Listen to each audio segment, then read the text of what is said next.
संजय राउत जी। Deputy chairman sir, बहुत ही महत्वपूर्ण और गंभीर विषय पर हम आज डिबेट कर रहे हैं। किसी ने ठीक कहा कल यहाँ, हमने और हमारे पूर्वजों ने इस प्रकार की महामारी आएगी और इतना बड़ा संकट आएगा ये कभी हमने सोचा नहीं था।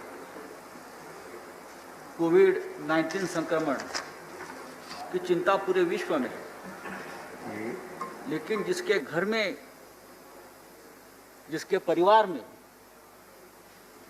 ये कोविड-19 का हमला हुआ है, उनका प्रेशर क्या होता है ये कल जया जी ने बताया। और ये मैं भी महसूस कर रहा हूँ जया जी कि मेरी माँ जिनकी उम्र 80 साल की है वो भी कोरोना संक्रमित है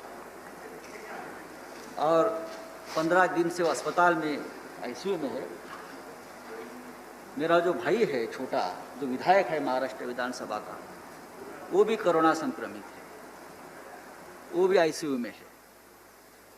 मैं ये इसलिए बताना चाहता हूँ कि कल वहाँ से हमारे साथी वहाँ बैठकर हमारे निंदा कर रहे थे कि आप लोग क्या कर रहे हो, आप कुछ नहीं कर रहे हो।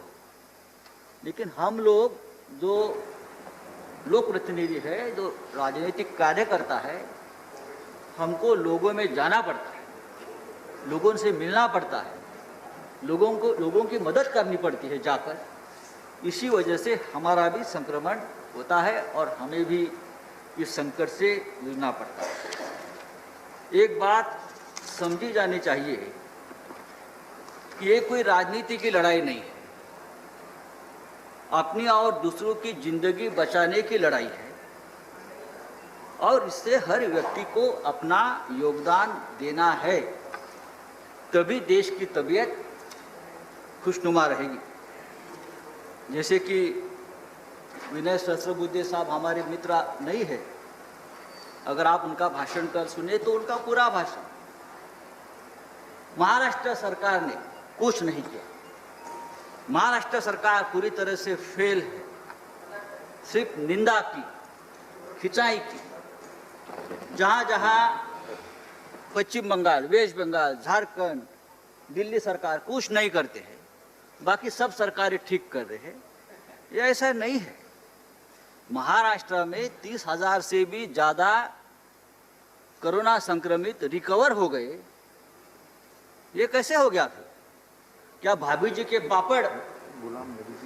पापड़ खाकर ये सब ठीक हो गए पूरे देश में? नहीं ना, नहीं। पूरे देश में सभी राज्यों में सभी राज्य सरकारें अपने अपनी तरफ से, और हमने पहले दिन कहा था कि ये जो लड़ाई है ये हम प्रधानमंत्री मोदी जी के नेतृत्व में ही लड़ेंगे और लड़ रहे हैं। देश के नेता है, इतना बड़ा संकट है तो लड़ाई प्रधानमंत्री जी के ही नेतृत्व में लड़नी चाहिए।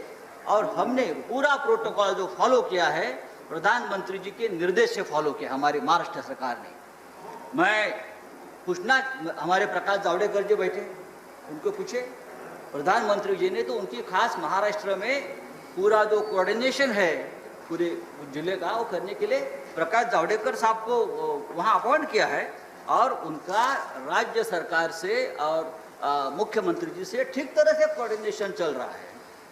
महाराष्ट्र सरकार ने मुंबई, ठाणे, पुणे जैसे बड़ी शहरों में नहीं तो जिला स्तर पर जंबो कोविड सेंटर बनाए हैं और लोगों की सेवा में लगे। सबसे ज़्यादा चिंता महाराष्ट्र और विश्व देश को हमारे यहाँ धारावी की थी।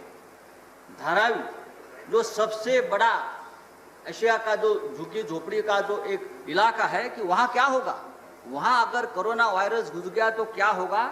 और वहाँ जब कोरोना संक्रमण हुआ तो पूरा देश चिंता में आ गया था। लेकिन आज धारावी का संक्रमण पूरी तरह से नियंत्रण में है और वर्ल्ड हेल्थ ऑर्गेनाइजेशन ने उसके लिए हमारी पीठ थपथपाई है, बीएमसी की, WHO ने। दूसरा हमारा मुंबई का इलाका वरली कोलीवाड़ा, वहाँ सबसे ज़्यादा फिशरमैन कम्युनिटी रहती है, बहुत कंजेस्टेड एरिया है, वहाँ भी संक्रमण बढ़ा तो सब चिंता में आ गए। लेकिन वहाँ भी वहाँ के जो हमारे विधायक है और मंत्री जी है आदित्य ठाकरे जी ने पूरा आज वहाँ का संक्रमण खत्म किया। और हमारे हेल्थ मिनिस्टर साहब जो है हर्षवर्धन डॉक्टर साहब, उसने भी उसके लिए उनको शाबाशी दी है। तो मैं देखिए, आरोप लगाना ठीक है, लेकिन जो काम करते हैं उसकी देखिए। अगर मैंने ये कहा कि उत्तर प्रदेश में जो हमारे ही मैं मानता हूँ कि चेतन चौहान साहब देश के सबसे बड़े क्रिकेटर की मौत हो गई, उस बारे में मैं विधान परिषद वहाँ की एक नेता का भाषण सुन रहा था। वहाँ की जो अव्यवस्था है उनकी वजह से चेतन चौहान का मृत्यु हो गया, इस प्रकार का आरोप वहाँ लगाया है विधायक ने। तो लेकिन ये आरोप लगाने का वक्त नहीं है। दूसरी बात है कि कल एक वहाँ से आरोप लगाया गया कि महाराष्ट्र में 5000 हेल्थ वर्कर की रिक्रूटमेंट नहीं हो गई, डॉक्टर की रिक्रूटमेंट नहीं हो गई। एक समझना चाहिए, हमारी सरकार आकर 6 या 7 महीने, 5 साल से तो उसके पहले किसकी सरकार थी? हमारे ही देवेंद्र जी की सरकार थी। तो पिछले वाले 5 साल में ये 5000 डॉक्टरों की रिक्रूटमेंट अगर आप करते तो आज बहुत बड़ा इंफ्रास्ट्रक्चर खड़ा होता। तो ये बात भी समझनी चाहिए, एक दूसरे के ऊपर आपने और हमने किसी के ऊपर आरोप प्रत्यारोप नहीं करना चाहिए। आपने हिसाब किताब की बात की है। मुझे मालूम है कि अभी केंद्र सरकार ने 1 सितंबर से पूरा मेडिकल इक्विपमेंट की मदद करना बंद कर दी है। उसमें पीपी किट, मास्क, वेंटिलेटर, उसके वजह से महाराष्ट्र सरकार को 350 करोड़ का ज़्यादा अब बोझ आने वाला है। तो पीएम केयर फंड जो आपने बनाया है उसमें हजारों करोड़ रुपए CSR फंड से जमा किए हैं, वो किसके लिए है? वो भी सभी राज्यों के लिए है, वो आपको देना पड़ेगा। दूसरी बात है, हमारा GST का बकाया जो है वो तो दीजिए, उससे हम आगे का काम चला देंगे। अगर आप चाहते हैं कि आप राज्य सरकार अपना कोविड की लड़ाई अपने आप लड़े, तो आपके पास जो हमारा बकाया पड़ा है वो आप दीजिए। सभी राज्यों की बात मैं करता हूँ।